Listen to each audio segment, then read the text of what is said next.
Today, we're going to add a touch of professionalism to your edits by using transitions between clips.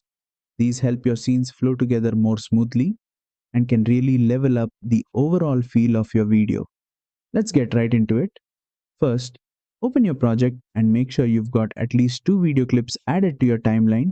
Place them right next to each other with no gaps. Now on the left-hand menu, go ahead and click on the Transitions tab.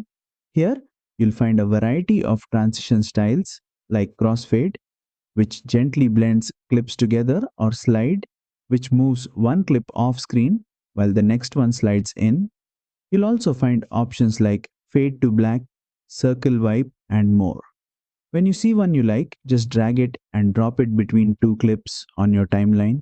You'll notice a little icon appear between the clips. That's your transition in action. If you want to adjust how long the transition lasts, it's super easy.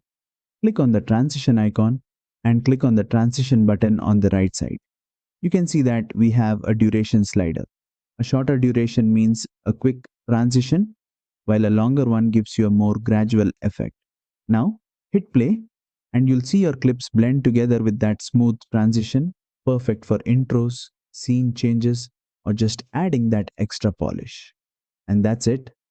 With just a few clicks, you've taken your video up a notch using transitions in Clipchamp. If you found this tutorial helpful, don't forget to like, share, and subscribe for more quick and easy Clipchamp editing tips.